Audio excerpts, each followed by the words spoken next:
حضرت آدم علیہ السلام کی زندگی جب قرآن و حدیث میں پڑھتے ہیں پتہ چلتا ہے حضرت آدم علیہ السلام کا ذکر قرآن مجید میں 7 مقامات پر تفصیل کے ساتھ آیا ہے۔ اگر نام دیکھیں تو ان کا نام تقریباً 25 مرتبہ پوری قرآن میں استعمال ہوا ہے، لیکن ان کے واقعات یعنی ان کے قصے تفصیل کے ساتھ تھوڑا بہت 7 جگہوں پر بیان کیے گئے۔ اس میں سے سورہ اعراف میں زیادہ تفصیل سے سورہ نمبر 7 میں اللہ تعالیٰ نے ان کے واقعے کو بیان کیا۔ حضرت آدم علیہ السلام اللہ تعالیٰ کے پیغمبر بھی ہیں، نبی ہیں، اور اس کے ساتھ پہلے انسان ہیں۔ یہ پہلے انسان ہے۔ انسانوں کی ابتدا یہاں سے شروع ہوتی ہے، ورنہ اس سے پہلے اور مخلوقات زمین و آسمان پر بسا کرتی تھی۔ اللہ تبارک و تعالیٰ نے حضرت آدم علیہ السلام کو بطور انسان پیدا کیا۔ ان کی زندگی کو تھوڑا ہم بعض حصوں میں تقسیم کر کے سمجھتے ہیں۔ ان کی زندگی حضرت آدم علیہ السلام پیدا ہونے سے پہلے، پیدا ہونے کے بعد اور جنت کے داخلے کے بارے میں۔ پیدا ہونے سے پہلے یعنی اللہ تعالیٰ نے حضرت آدم علیہ السلام کی جو تخلیق کی اس سے پہلے اللہ تعالیٰ نے فرشتوں کو جمع کیا اور فرشتوں کے سامنے اللہ نے فرمایا انی جاعل فی الارض خلیفہ، کہ میں زمین میں اپنا ایک خلیفہ بنانے والا ہوں، نائب بنانے والا ہوں۔ فرشتوں نے کہا اتجعل فیہا من یفسد فیہا، اے اللہ کیا آپ ایسوں کو بنائیں گے جو زمین میں فساد برپا کریں گے، قتل و غارت گری کریں گے۔ فرشتوں نے یہ جو بات اللہ تبارک و تعالیٰ کے سامنے رکھی، یہ کس وجہ سے؟ یہ تو پہلے انسان ہے۔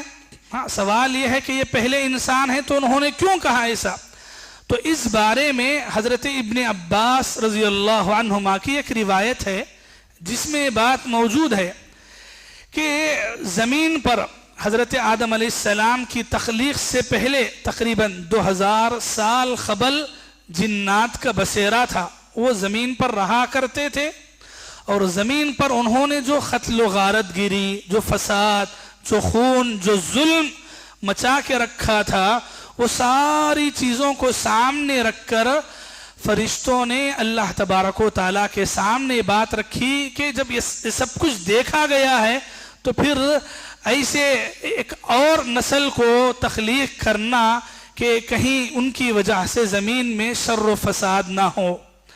اللہ تبارک و تعالیٰ نے کہا کہ میں وہ باتیں جانتا ہوں جنہیں تم نہیں جانتے، بس اللہ تعالیٰ نے اتنا کہا۔ اس کے بعد حضرت آدم علیہ السلام کی تخلیق ہوئی، اللہ تعالیٰ نے حضرت آدم علیہ السلام کو بنایا۔ تو حضرت آدم علیہ السلام کے بنانے سے پہلے یہ بات چیت ہوئی اللہ تبارک و تعالیٰ اور فرشتوں کے درمیان۔ ان باتوں کو قرآن نے بیان کیا، یہ پوری قرآن کی باتوں کا نچوڑ ہے۔ سورہ بقرہ میں سورہ نمبر 2 آیت نمبر 30 سے 39 تک یہ پوری باتیں آپ دیکھ سکتے ہیں۔ اس کے بعد اللہ تعالیٰ نے حضرت آدم علیہ السلام کو جب بنانا چاہا تو اللہ تبارک و تعالیٰ نے اپنے ہاتھوں سے حضرت آدم علیہ السلام کی تخلیق فرمائی۔ قرآن میں سورہ بقرہ میں، سورۃ الاعراف میں، سورۃ الحجر میں آدم علیہ السلام کو اللہ نے کیسے بنایا ذکر ہے۔ اگر حدیثوں میں دیکھیں، ایک حدیث میں ایک بہت اہم بات بتائی گئی، حضرت آدم علیہ السلام کو اللہ نے کیسے بنایا۔ حدیث جامع الترمذی کی ہے۔ امام ترمذی نے اپنی کتاب میں حدیث نمبر 2490 پر 9 پہ، اور اسی طرح امام ترمذی نے اپنی ہی کتاب میں حدیث نمبر 2950 پر 5 میں یہ بات نقل کی۔ رسول اللہ صلی اللہ علیہ وسلم نے فرمایا ان اللہ خلق آدم من خبضۃ خبضها من جمیع الارض، اللہ نے حضرت آدم علیہ السلام کو مٹی سے بنایا۔ کیسی مٹی؟ وہ مٹی جو زمین کے پورے حصوں سے لی گئی، زمین کے ہر حصے کی مٹی کو چنا گیا اور پھر اس مٹی سے بنایا گیا۔ یہ بات بولنے کے بعد اللہ کے نبی فرماتے ہیں فجاء بنو آدم علی خدر الارض، یہی وجہ ہے بنو آدم بولے تو آدم کی اولاد میں ہم جو فرق دیکھتے ہیں رنگ کے اعتبار سے اسی وجہ سے ہے، چونکہ زمین کی ہر جگہ کی مٹی لی گئی ہے تو اسی وجہ سے انسانوں کی شکل و صورت بھی ہے ویسے ہی ہے، کسی کا رنگ گورا ہے، کسی کا رنگ سرخ ہے، کسی کا رنگ سولا ہے، یہ رنگ کے اعتبار سے۔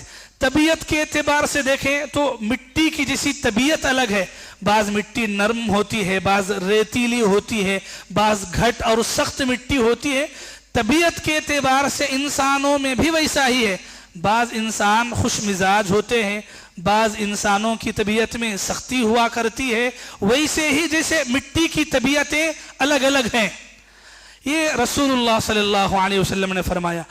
اس حدیث سے معلوم ہوتا ہے کہ اللہ تبارک و تعالیٰ نے حضرت آدم علیہ السلام کی جو تخلیق فرمائی وہ زمین کے ہر حصے کی مٹی کو جمع کر کے بنایا گیا۔ فَلَمَّا رَآهُ أَجْوَفْ عَرَفَ أَنَّهُ خُلِقَ خَلْقًا لَا يَتَمَالَكَ، جب ابلیس نے وہ ڈھانچے کو دیکھا، غور کیا، مارا، آواز لگائی، تو اب سب دیکھنے کے بعد اس نے سمجھا کہ یہ ایسی مخلوق بنائی جا رہی ہے جو خود اپنے آپ پہ کنٹرول نہیں رکھتی ہے، جو خالی ہے، اندر سے خالی ہے، یعنی جس کو اپنے قبضے میں کرنا، اپنے بس میں کرنا آسان ہے، وہ بس ایک ڈھانچہ ہوتی ہے۔ اور اس نے اس وقت خود کہا کہ اگر مجھے اس پر تسلط قبضہ ہو گیا تو میں اسے ضرور بھٹکا کے رہوں گا، یعنی اپنے قبضے کنٹرول میں کر لوں گا اگر مجھے طاقت دی گئی۔ یہ اس وقت کی بات ہے جب ابھی روح نہیں پھونکی گئی ہے۔ پھر اللہ تبارک و تعالیٰ نے حضرت آدم علیہ السلام کے جسم میں روح پھونکی اپنی قدرت سے۔ حضرت آدم علیہ السلام ایک انسانی شکل، جسم اور روح دونوں کا جب مجموعہ بن گئے تو اس وقت اللہ تبارک و تعالیٰ نے فرشتوں کو پھر سے بلوایا، اور بلا کر کے وہ جو فرشتے شروع میں کہے تھے ایسی مخلوق کو کیوں بنانا ہے جو زمین میں فساد شر مچانے والے، تو اللہ تعالیٰ نے اس وقت کیا کہا تھا، انی اعلم ما لا تعلمون، میں وہ باتیں جانتا ہوں جو تم نہیں جانتے۔ تو اللہ تعالیٰ نے فرشتوں سے کہا انبئہم باسمائہم، کہ ناموں کے بارے میں بتاؤ۔ فرشتوں نے کہا کہ سبحانک لا علم لنا الا ما علمتنا، اے اللہ ہمیں اس بات کا علم نہیں ہے کہ تو نے آدم کو کیا علم سکھایا ہے، ہمیں کچھ نہیں معلوم ہے، تیری ذات پاک ہے، تو علم والا، حکمتوں والا ہے۔ پھر اللہ تعالیٰ نے حضرت آدم علیہ السلام کو حکم دیا کہ آپ سنائیں، اور حضرت آدم علیہ السلام نے وہ ناموں کا علم سنایا۔ حضرت آدم علیہ السلام کو اللہ نے ایک علم دیا جسے عربی میں علم الاسماء کہا گیا، اردو میں ناموں کا علم بولتے ہیں۔ بولے تو قیامت تک زمین میں جو چیزیں پیدا کیے جائیں گے، نباتات، جمادات، پہاڑ، شجر حجر، جو بھی، ان کا کیا کیا نام ہوگا، ہر ایک کا نام، اس کی خصلتیں، اس کی پہچان، تو ایسے ناموں کا علم اللہ نے آدم علیہ السلام کو دیا۔ تو حضرت آدم علیہ السلام نے وہ پوری باتوں کو تب اللہ تبارک و تعالیٰ اور فرشتوں کی موجودگی میں سنایا۔ تو یہاں ایک بات یہ معلوم ہوتی ہے، انسانوں کی فضیلت علم کی وجہ سے ہے۔ انسان اگر علم حاصل کرتا ہے وہ فضیلت اور مرتبے کے قابل ہے، اگر وہ علم والا نہیں بنتا ہے تو پھر فضیلت و مرتبے کے قابل نہیں ہے۔ بہرحال اللہ تعالیٰ نے حضرت آدم علیہ السلام کی زبان سے جو علم الاسماء فرشتوں کے سامنے سنایا گیا، تو پھر اللہ تبارک و تعالیٰ نے حکم دیا فرشتوں کو اسجدوا لآدم، کہ تم سب کے سب سجدہ کرو۔ تو پھر کیا ہوا، فسجدوا، ان سب نے سجدہ کیا، الا ابلیس، سوائے ابلیس کے، ابا، اس نے انکار کیا، واستکبر، اور اس نے تکبر کیا، گھمنڈ کیا، وکان من الکافرین، اور وہ کافروں میں سے بن گیا۔ یہ سورہ بقرہ کی آیتوں کا خلاصہ ہے، ورنہ اور جگہوں میں اس کا جو خلاصہ بیان کیا گیا، اس نے نہ صرف یہ کہ انکار کیا بلکہ تکبر اور گھمنڈ میں آ کے کہا انا خیر من، میں تو اس سے بہتر ہوں، خلقتنی من نار وخلقتہ من طین، تو نے تو مجھے آگ سے بنایا اور اسے مٹی سے بنایا ہے، تو میں آگ سے بنایا گیا ہوں تو میں زیادہ ہوں. تو بہرحال اس نے گھمنڈ میں آ کر کے ایسا کہا. تو اللہ تبارک و تعالیٰ کی طرف سے پھر فیصلہ ہوا کہ اس کو دھتکار دیا جائے، اور پھر کہا گیا انکا رجیم، تو مردود ہے، تجھ پہ لعنت ہے کہ تو نے جو اللہ تبارک و تعالیٰ کے حکم سے سرتابی کی انکار کیا. یہاں ایک بات یہ ہے، یہ جو سجدہ ہے، سجدہ دو طرح کا ہوتا ہے. ایک سجدہ عبادت کا ہے، عبادت کے طور پہ جو سجدہ کرتے ہیں وہ صرف اور صرف اللہ کے لیے ہونا چاہیے. ایک دوسرا سجدہ ہوتا ہے تعظیم کا، بولے تو عزت احترام میں جھکنا. یہ اللہ تبارک و تعالیٰ نے جو فرشتوں کو حکم دیا یہ سجدہ تعظیمی تھا، عبادت کا سجدہ نہیں تھا. ورنہ خود اللہ اپنے شرک کے بارے میں کیسا حکم دیں گے؟ ہرگز نہیں. تو یہ سجدہ تعظیمی تھا جس کا حکم اللہ نے دیا. لیکن ایک بات یہاں آپ یاد رکھیں، یہ سجدہ اس امت میں یعنی امت محمدیہ کے لیے یہ سجدہ درست نہیں ہے. کسی کے سامنے جھکنا، سجدہ کرنا، ماتھا ٹیکنا یہ جائز نہیں ہے. کیسے جائز نہیں ہے؟ اللہ کے نبی صلی اللہ علیہ وسلم کا فرمان ہے. اللہ کے نبی صلی اللہ علیہ وسلم نے فرمایا لَأَمَرْتُ الْمَرْأَةَ أَن تَسْجُدَ لِزَوْجِهَا، اگر دنیا میں ایک انسان دوسرے انسان کو سجدہ کرنے کی میں اجازت دیتا تو میں عورت کو اجازت دیکھتا کہ وہ اپنے شوہر کو سجدہ کرے، لیکن اس کی بھی اجازت نہیں دیتا. کیوں؟ اجازت نہیں ہے سجدے کی. تو یہ اللہ کے نبی صلی اللہ علیہ وسلم کا فرمان ہے کہ اجازت نہیں ایک انسان دوسرے انسان کے سامنے سجدہ کرے. ہماری اس امت میں، اس شریعت میں جو ہمارے رسول لائے اس شریعت کے اعتبار سے جائز نہیں ہے. ہاں کہیں یہ غلط فہمی نہ ہونا کہ یہ سجدہ ہے. تو یہ ہلکا سا فرق کرنا ہے جو قرآن مجید میں بتایا گیا ثابت ہے. اس فرق کو ذہن میں رکھتے ہوئے یہ سجدے کی نوعیت کو سمجھنا ہے. اللہ تعالیٰ نے جب سجدے کا حکم دیا، فرشتوں نے سجدہ کیا، ابلیس نے انکار کیا، وہ دھتکار دیا گیا. پھر اللہ تبارک و تعالیٰ نے حضرت آدم علیہ السلام اور حضرت آدم علیہ السلام کی بائیں طرف کی پسلی سے حضرت حوا علیہ السلام کو بنایا، اور میاں بیوی کا ایک جوڑا دنیا میں وجود میں آیا. اور اللہ تعالیٰ نے ان دونوں کو ایک ساتھ حکم دیا فَكُلَا مِنْ حَيْثُ شِئْتُمَا. اللہ تعالیٰ نے کہا کہ جنت میں چلے جاؤ، داخل ہو جاؤ، جنت کی نعمتیں کھاؤ پیو. لا تقربا هذه الشجرة. ہاں بس اتنا خیال رکھنا ایک درخت ہے، اس درخت کے قریب نہ جانا. یہ اللہ تعالیٰ نے حضرت آدم اور حوا علیہ السلام کو جنت میں بھیجتے ہوئے اس بات کا حکم دیا کہ جنت کی نعمتیں تمہارے لیے ہیں، جنت میں جاؤ، کھاؤ پیو، گھومو، آرام سے رہو، لیکن ایک درخت کے قریب نہیں جانا.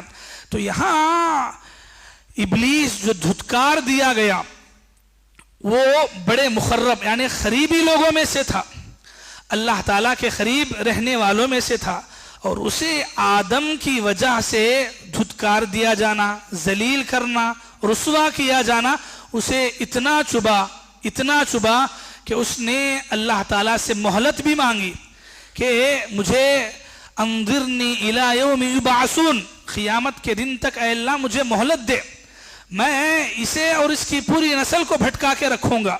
تو اللہ تبارک و تعالیٰ نے اس سے کہا کہ جا کے اپنا بس چلا لے، الا عبادک منہم المخلصین. اللہ نے فرمایا کہ میرے مخلص بندے جو ایمان والے ہیں، جن کے دلوں میں سچا مضبوط ایمان ہے، وہ نہ تیری باتوں میں آئیں گے نہ تیری گمراہی میں آئیں گے. ان کے علاوہ تو اگر کسی پہ کچھ چلا سکتا ہے تو جا کے چلا لے. یہ اللہ تعالیٰ نے حکم دیا. تو اس نے وہیں سے اپنا ورک کام شروع کیا. کیسے؟